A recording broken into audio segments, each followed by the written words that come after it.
اور 22 مارچ 2020 سے لے کر آج کی تاریخ تک، آج 15 مئی، آج 8واں جمعہ لاک ڈاؤن سے اب تک کا، اور رمضان المبارک کا مہینہ جو شروع ہوا اس کو دیکھتے ہوئے آج تیسرا فرائیڈے یعنی تیسرا جمعہ شاہی جامع مسجد میں. لیکن اس وقت میں نماز شروع ہونے جا رہی ہے، جس کے بعد شاہی امام سید احمد بخاری اپنا خطاب کریں گے ملک کے موجودہ حالات کو دیکھتے ہوئے، اور ساتھ ہی ساتھ جس طریقے کی استھتی پیش آ رہی ہے ان غریب مجبور مزدوروں کو، جن کی تصویریں دیکھ کر کے خود شاہی امام بے حد وچلت ہوئے. جمعہ کی نماز کے بعد میں احمد بخاری اپنا خطاب کریں گے. جامع مسجد میں موجود ہوں، پورا خطاب ان کا آپ کو سنانا چاہوں گا. مسجد آج بھی خاموش ہے، جیسا آپ کو بتا رہا ہوں کہ 8واں جمعہ ہے لاک ڈاؤن کا اور تیسرا جمعہ ہے رمضان المبارک کا. ایک بار نماز جمعہ ادا ہو جائے اور اس کے بعد پھر شاہی امام کیا خطاب کرتے ہیں، کیا ان کے مطالبات رہیں گے، سنیے ضرور. محترم، میں شاہی امام سید احمد بخاری آپ سے مخاطب ہوں.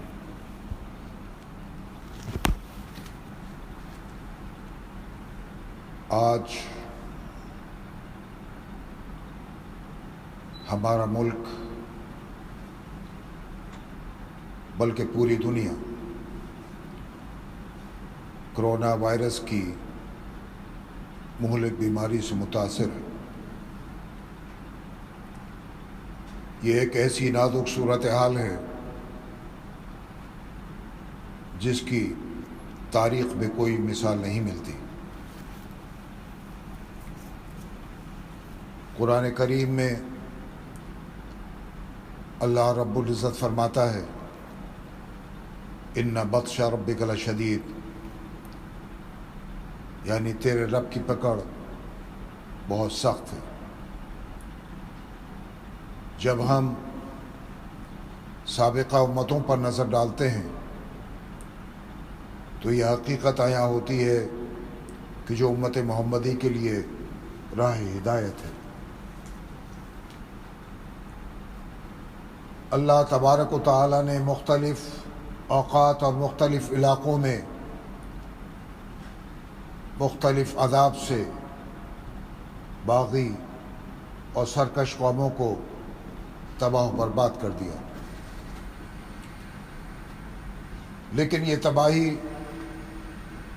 خاص قوم اور خاص جگہ کے لیے تھی. ابھی جو ہم جس عذاب الہی کا سامنا کر رہے ہیں وہ عالمی طور پر ہے.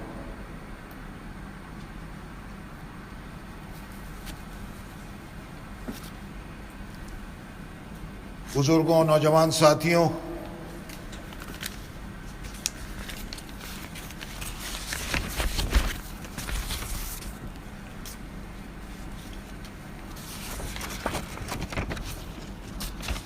جس صورتحال سے آج پورا ملک اور پورے ملک میں رہنے والے عوام، وہ ہندو ہو یا مسلمان ہو، سکھ ہو یا عیسائی ہو، اس کرونا وائرس کی مہلک بیماری سے جس طرح سے پریشان ہیں اور جن حالات سے ان کو گزرنا پڑ رہا ہے، میں سمجھتا ہوں ان کو الفاظ میں بیان نہیں کیا جا سکتا.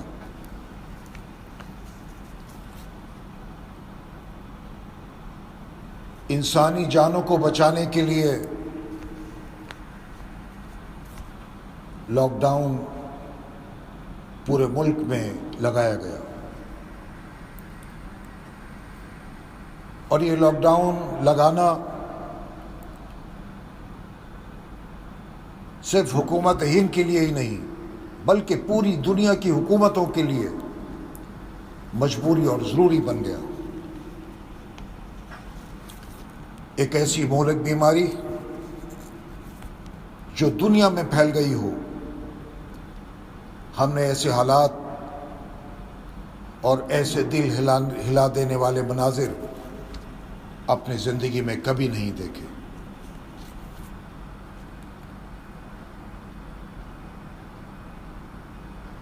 اب اگر اس پر غور کریں کہ کیا یہ عذاب الہی ہے کیا خدا ناراض ہے؟ کیا اللہ رب کریم اپنے جلال میں ہے؟ یقین کے ساتھ تو کوئی انسان اس تعلق سے کچھ نہیں کہہ سکتا۔ آج بیت اللہ کے دروازے، حضور کے روضہ مبارک پر حاضری کے دروازے، دنیا کی تمام مساجد کے دروازے آج مسلمانوں کے لیے بند ہو گئے۔ صرف چند لوگ ہیں یہ دنیا کی مختلف مساجد میں نماز ادا کر رہے ہیں، اور وہ تعداد ہے 3، 4، 5 افراد کی۔ ایسے حالات پوری دنیا میں کیوں پیدا ہوئے؟ دنیا کے حالات اور ہمارے اعمال تو اس کا اشارہ دے رہے ہیں کہ خدا ہم سے ناراض ہے۔ رمضان مبارک کا تیسرا عشرہ شروع ہو چکا ہے، اور یہ تیسرا عشرہ نجات کا ہے، اور یہ مقدس و مبارک مہینہ ہمارے لیے نعمت کہ ہم اس ماہ مبارک میں وہ ہمارا رب جو ہم سے ناراض لگتا ہے، جو ہم سے خفا ہے، جس کے ذمہ دار ہم خود ہیں، ہمارے اعمال ہیں، ہم رات کی تاریکیوں میں اپنی آنکھوں کو نم کر کے خدا کے حضور گڑگڑا کر دعا کریں کہ وہ ہمارے گناہوں کو معاف کریں۔ اور یہ بیماری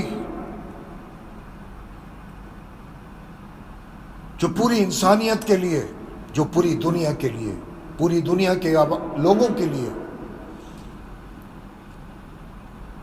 اجیرن بن گئی، اس سے نجات ملے۔ یہی وقت ہے کہ ہم اللہ کے حضور گڑ گڑا کر اس سے دعا کریں۔ آج ہر شخص اس کورونا وائرس کی وجہ سے پریشان، خاص کر وہ طبقہ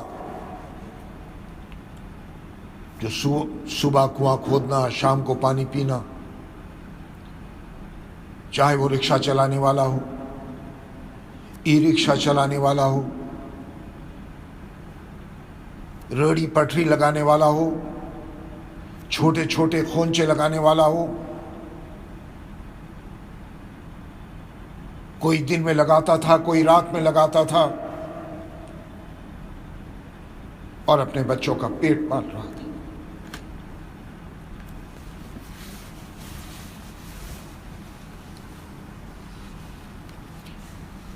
آج حالات یہاں تک پہنچ گئے کہ لوگ خودکشی پر آمادہ ہو گئے، اپنے بچوں کو کھلانے کے لیے،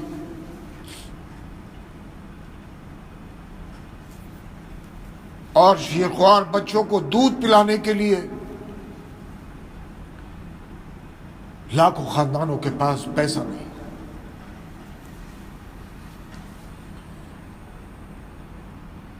وہ خاندان جو کسی کے آگے ہاتھ نہیں پھیلا سکتے، جو اپنا دل کا حال اپنی عزت کی وجہ سے اپنے پڑوسی کو نہیں بتا سکتا، اپنے رشتہ دار کو نہیں بتا سکتا، وہ آج 2 3 دن بھوکا رہ کر کسی طرح سے گزارا کر رہا ہے۔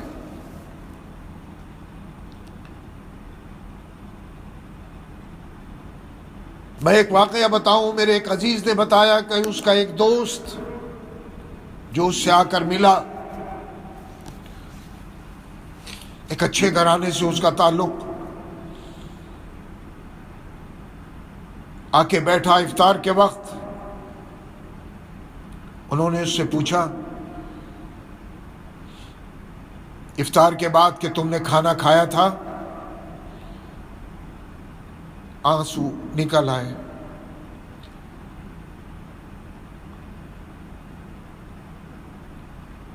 اور رو پڑا۔ اس نے دبے الفاظ میں کہا 2 دن ہو گئے مجھے اور میرے بچوں کو کھانا کھائے ہوئے،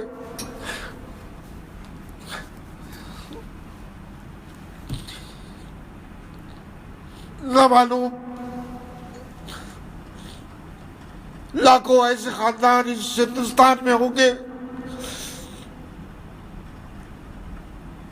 جو اپنی عزت کی خاطر لوگوں سے اپنا دل کا حال نہیں بتا سک رہے، کھانے کے لیے راشن نہیں،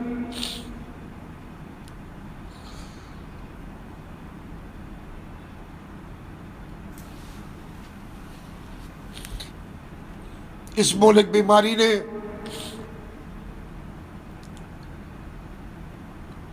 ملک کے ہر شہری کو ہلا کر رکھ دیا۔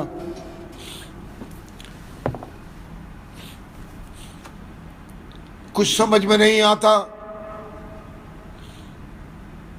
کہ بیماری کب ختم ہوگی، کب اس سے نجات ملے گی، کب ان غریبوں کے پیٹ کے لیے سامان مہیا ہوگا، کبھی رکشہ والا ہی رکشہ چلائے گا، کب پان والا اپنا خونچا لگائے گا، چھوٹا کاروبار کرنے والا کب اپنا کاروبار شروع کرے گا، اس کے پاس پیسہ بھی رہے گا نہیں رہے گا۔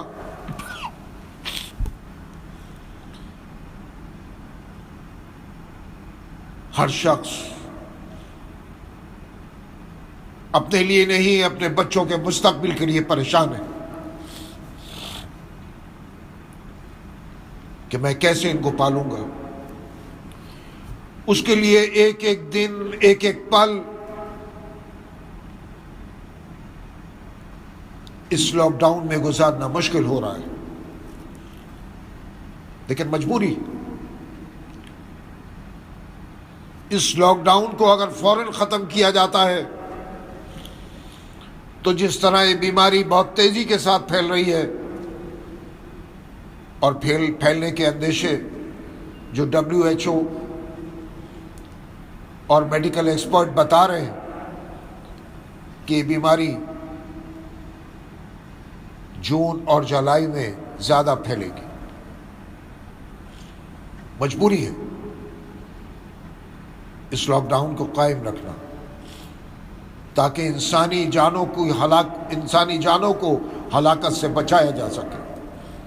حکومت کے لیے مجبوری۔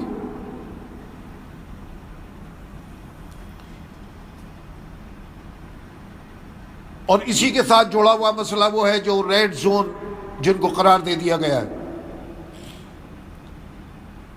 آج 35 دن سے زیادہ ہو گئے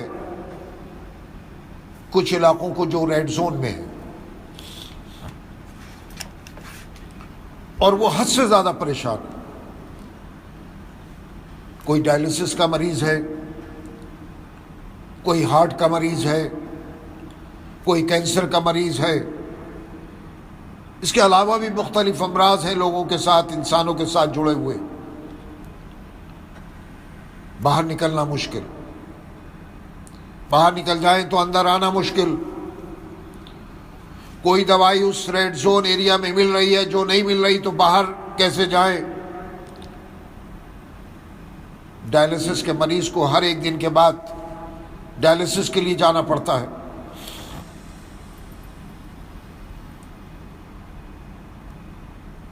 اب وہ ایسا شخص نہیں ہے کہ جو اپروچ کرے کہ صاحب مجھے اجازت مل جائے اور میں باہر چلا جاؤں۔ گھومتا ہے، گھامتا ہے، کوشش کرتا ہے کہ میں اپنے گھر میں جو مریض ہے اس کو لے جاؤں، لیکن مجبور ہے۔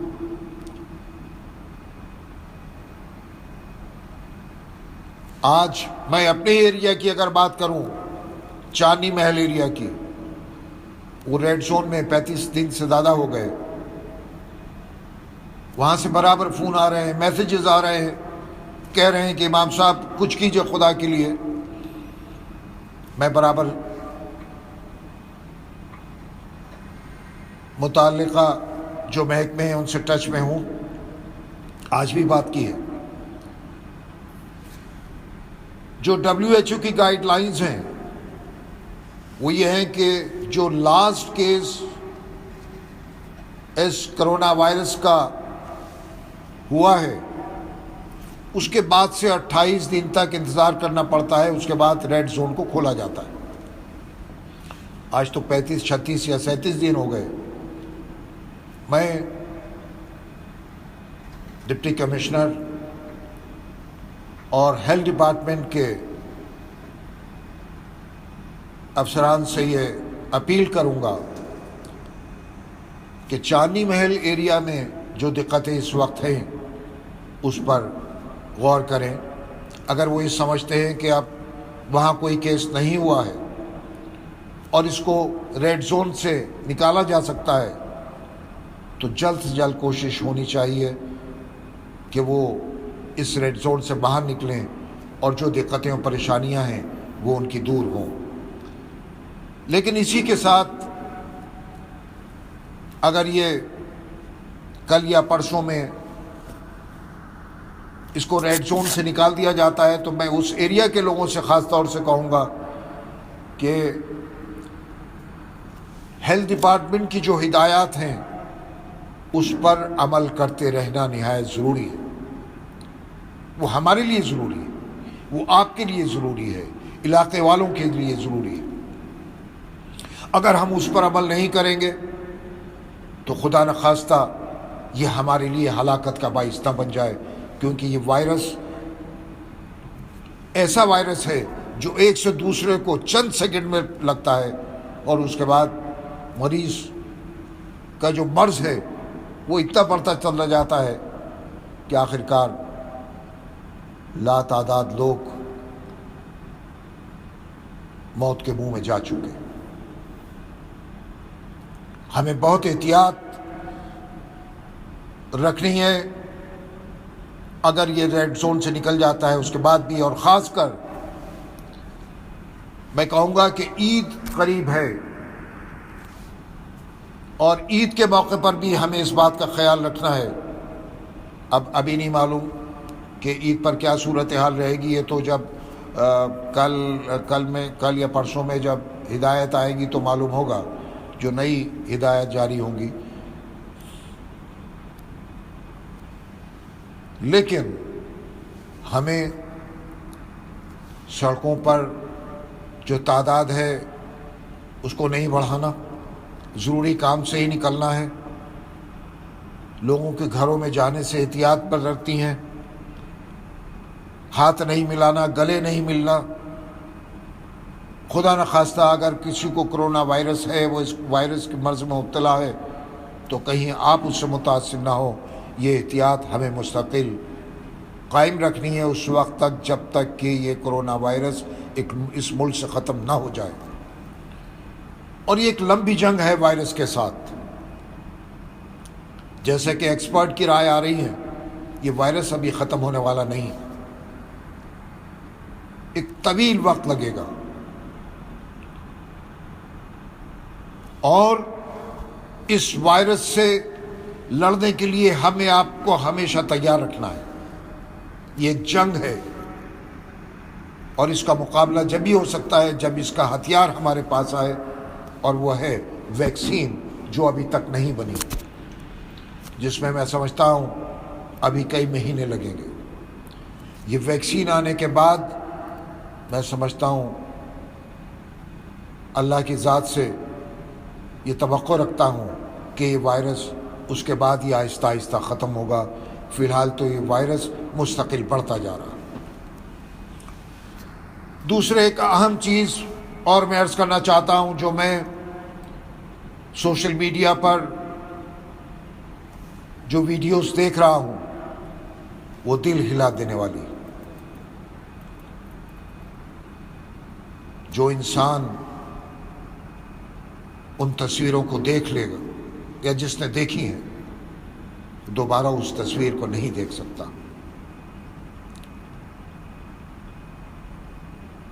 ہزاروں کی تعداد میں نہیں بلکہ لاکھوں کی تعداد میں وہ مزدور جو ہماری بیک بون ہیں، جو ہماری ریڑھ کی ہڈی ہیں،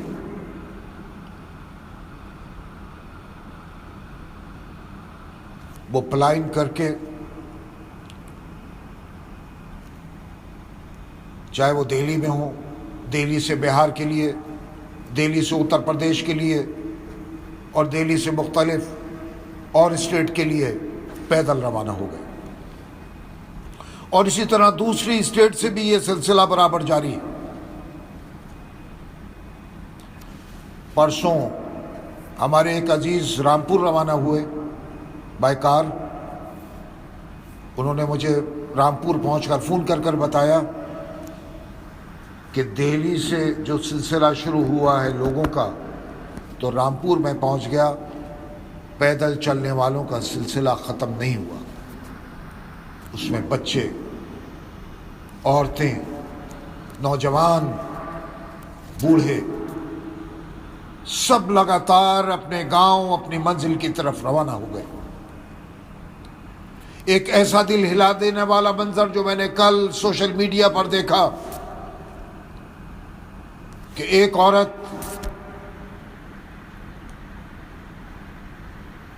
اپنی اٹیچی کو رسی سے باندھ کر گھسیٹ رہی ہے. اٹیچی لیٹی بھی نہیں ہے، کھڑی ہے، اور اس کے اوپر اس کا بچہ جو غالباً 2.5 یا 3 سال کا بچہ آدھا اس اٹیچی کے اوپر ہے، آدھا پیر لٹکایا ہوا ہے، اور کبھی سوتا ہے اور کبھی جاگتا ہے. اس تصویر نے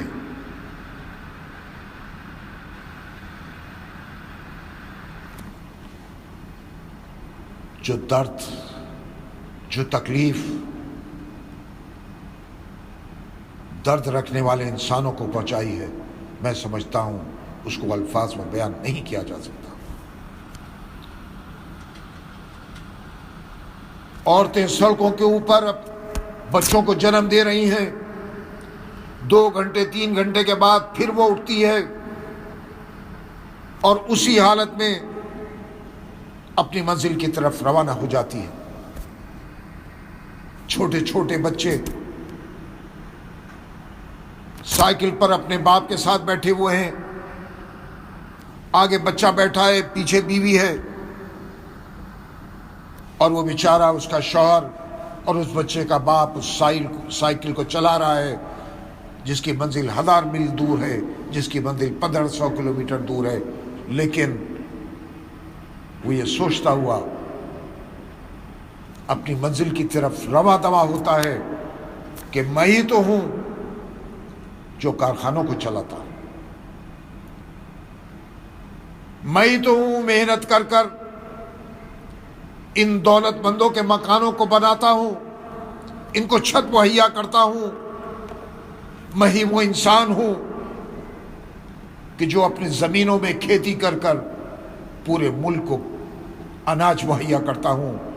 آج میرا حال یہ ہے کہ مجھے اکیلا، بغیر ساز و سامان کے، جس کی جیب میں پیسے بھی نہیں، 200 یا 300 روپے جیب میں ڈالے اور نکل پڑا، لیکن اس کے لیے جو سہولتیں مہیا ہونی چاہیے تھیں اس کے لیے مہیا نہیں ہوئی. یہ غریب تو ریڑھ کی ہڈی ہے اس ملک کے، اور ملک کی 75% آبادی گاؤں میں رہتی ہے، جہاں وہ کھیتی کر کر پورے ملک کو اناج مہیا کراتا، دالیں، چاول، گیہوں، ہر طرح کی چیز. اور یہی وہ مزدور ہے جو اپنے پسینے سے محنت کر کر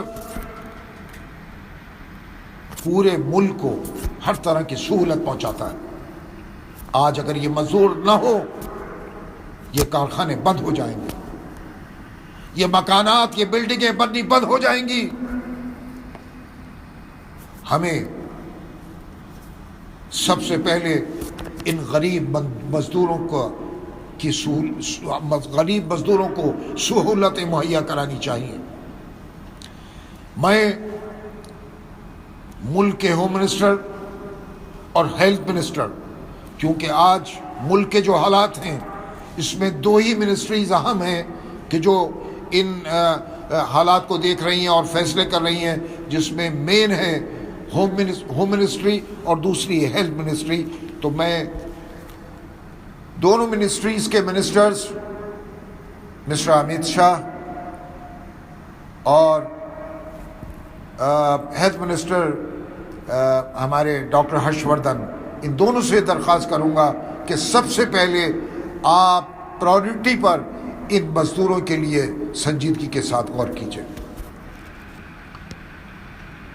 آج پھنسے ہوئے ہیں لوگ، 2 مہینے ہونے کو آ رہے ہیں، 1.5 مہینے سے زیادہ ہو گیا. کوئی کسی کے یہاں پڑا ہے، کوئی کہیں پڑا ہے، کوئی ہوٹلوں میں پناہ لیے ہوئے ہے، پیسہ نہیں ہے. لوگوں نے کرائے پر کمرے لیے ہوئے ہیں، پیسہ نہیں ہے، کھانے کے لیے پیسہ نہیں ہے. وہ چاہتا ہے میں کسی طرح اپنے گاؤں چلا جاؤں، اپنے شہر چلا جاؤں، اور وہاں جا کر میں کوئی اپنی زندگی گزارنے کا سادھن کر لوں گا، لیکن کم سے کم میں جہاں پھنسا ہوں وہاں سے تو میں نکلوں. آج اس کے لیے نہ ٹرین ہے، نہ بسز ہیں. تو میں یہ کہوں گا جناب امت شاہ صاحب سے، اور میں فون پر بھی ان سے بات کرنے کی کوشش کروں گا، کیونکہ کورونا یہ وائرس اتنا پھیلا ہوا ہے، ورنہ میں ان سے ملاقات کرتا اور میں ان سے ٹیلی فون پر بھی بات کروں گا کہ وہ سب سے پہلے ان مزدوروں کے جانے کا انتظام کریں. دہلی میں بسز نہیں چل رہی، جو بسز دہلی گورنمنٹ کے پاس ہیں، اروند کیجریوال کو چاہیے کہ وہ بسز ان غریب مزدوروں کے لیے لگائیں. اگر پیسہ دہلی گورنمنٹ کے پاس نہیں ہے تو سینٹرل گورنمنٹ اس پر غور کرے کہ ان کو جو آئل چاہیے وہ آئل سینٹرل گورنمنٹ دے، اور وہ بسیں خالی یہاں سے روانہ ہو، اور جہاں جہاں لوگ جا رہے ہیں ان کو بسیں میں بٹھائیں، اور پھر اس کے بعد ان کو ان کے شہروں تک ان کو پہنچائیں. احتیاط کی جو تدابیر ہیں وہ حکومت کو طے کرنی ہے. یہ ہوم منسٹری اور ہیلتھ منسٹری طے کرے کہ احتیاطی تدابیر کیا ہونی چاہیے، یہ فیصلہ ان کو کرنا ہے. لیکن یہ فیصلہ بہت ضروری ہے کہ یہ مزدور جو بیچارے پیدل پیروں میں چھالے پڑ رہے ہیں، بے سر و سامانی کی حالت میں یہاں سے روانہ ہو گئے، ان کے لیے جلد سے جلد انتظام. 15-20 ٹرینیں چلی ہیں، اور اس میں سفر کرنا ان غریبوں کے لیے ممکن ہی نہیں ہے، جس کا کرایہ بہت زیادہ ہے. آپ ان بسز میں ان لوگوں کو پہنچانے کے لیے کوشش کیجیے، انتظام کیجیے. وزیر اعظم نے جو کروڑوں کے پیکج کا اعلان کیا ہے اس میں اس کو بھی شامل کیا جائے. اگر یہ مزدور ہم سے ناراض ہو گیا اور یہ گاؤں سے نہیں آیا تو ملک کی جو زندگی ہے وہ رک جائے گی. اس مزدور کے بغیر ملک میں کوئی کام ممکن نہیں ہے.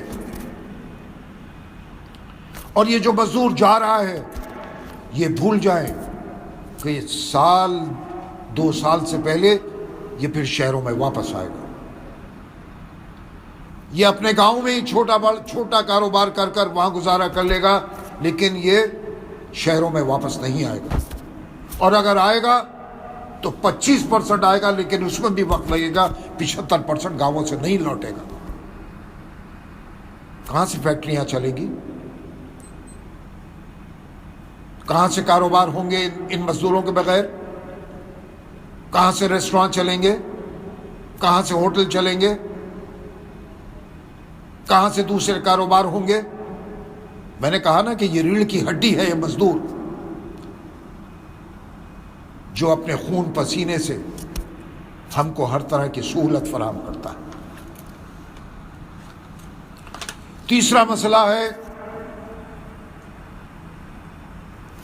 کہ اکثر جو پرائیویٹ نرسنگ ہومز ہیں وہ بند ہیں، ان میں اجازت نہیں ہے کہ کوئی جا کر علاج کرا سکے۔ سرکاری ہاسپٹلز جو ہیں وہ بھرے پڑے ہیں۔ ڈائلسس کا مریض ہے، کینسر کا مریض ہے، اور دوسرے امراض سے تعلق رکھنے والے مریض ہیں، ان کا علاج نہیں ہو پا رہا۔ چند کا سفارشوں سے ہو گیا، جیسے ڈاکٹر ہرش وردھن کو جب بھی میں کسی کام کے لیے کہتا ہوں فوراً وہ مدد کرتے ہیں۔ ان سے میں نے کئی دفعہ بات کی، کئی مریضوں کو ڈائلسس کی ہے، کئی مریضوں کو ہاسپٹلز میں داخل انہوں نے فوراً کرایا، لیکن یہ تو لاکھوں ہیں پورے ملک میں، اور نرسنگ ہوم سارے بند ہیں، ڈائلسس ہو نہیں رہے۔ اور اگر کسی کے چوٹ لگ جائے، کسی کا ایکسیڈنٹ ہو جائے، گھر میں کوئی حادثہ ہو جائے، نرسنگ ہوم بند۔ سرکاری ہاسپٹل میں جاتے ہوئے لوگ ڈر رہے ہیں کرونا وائرس کی وجہ سے، وہاں ایڈمیشن بھی نہیں ہو پا رہے۔ 3 دن پہلے کا واقعہ ہے، میرے ایک ملنے والے ہیں، ان کا بچہ، چھوٹا بچہ، سخت بخار ہو گیا، اس کو بہت تیز بخار۔ ڈاکٹر کو فون کیا کہ میں آپ کو دکھانے کے لیے لانا چاہتا ہوں، ڈاکٹر نے منع کر دیا، میں دیکھوں گا نہیں، دوائی لکھ لیجیے اور لے کر دے دیجیے۔ تو اس پر تو سنجیدگی سے ہیلتھ منسٹری کو قدم اٹھانا ہوگا، تاکہ جو ڈائلسس نہ ہونے کی وجہ سے لوگ مر رہے ہیں، کینسر کے مریض علاج نہ ہونے کی وجہ سے مر رہے ہیں،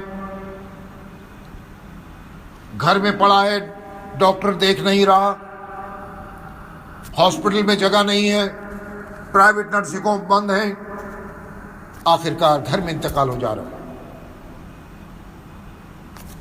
10-12 لوگ گاڑیوں میں بیٹھے اور اس کو قبرستان گئے اور تدفین کرا کر آ گئے۔ حالت یہ ہو گئی کہ لوگ جن کے گھروں میں موتیں ہوئی ہیں اس کو خاموشی کے ساتھ نہلایا دھلایا اور گاڑی میں رکھا اور اس کو دفنا رہے ہیں۔ ان کو ڈر ہے کہ ڈاکٹرز ہاسپٹل میں کرونا کا مریض ڈکلیئر کر دیں گے اور اس سے زیادہ دقتیں آئیں گی، اور ایسا ہوا۔ کرونا کا مریض نہیں تھا اور ڈاکٹرز نے یہ لکھ دیا کہ کرونا کا مریض ہے لاسٹ میں، یا کوئی مریض ہاسپٹل میں تھا، علاج کے لیے گیا، کسی دوسرے مرض کا یا ڈائلسس کا یا کینسر کا انتقال ہو گیا، اور ہاسپٹل لکھ رہے ہیں کہ کرونا کا مریض تھا۔ اس لیے لوگ جا نہیں رہے، ڈر ہے، خوف ہے، اعتبار نہیں۔ تو یہ ہدایات ہیلتھ منسٹری کو جاری کرنی چاہیے کہ یہ عمل کسی بھی طرح سے مناسب نہیں ہے۔ لوگوں میں جو اعتماد ہے وہ اعتماد ختم ہو رہا ہے، اس اعتماد کو قائم رکھنے کی ضرورت ہے۔ کورونا کا ٹیسٹ کرانے کے لیے نہیں جاتا، کیوں؟ کہ ڈرتا ہے۔ ہاسپٹل میں جاتے ہوئے ڈرتا ہے کہ وہاں کورونا کے مریض ہیں، مجھے مرض لگ جائے گا۔ رویہ اچھا نہیں ہے۔ جگہ جگہ کیمپ لگنے چاہیے، سوشل ڈسٹینس ہونا چاہیے، جیسے دوسرے ملکوں میں ہو رہا ہے۔ کیمپ لگائے انہوں نے، ٹیسٹ لگے ہوئے ہیں جگہ جگہ، لوگ خود جا رہے ہیں، ٹیسٹ کرا رہے ہیں اور رپورٹ مل رہی ہے۔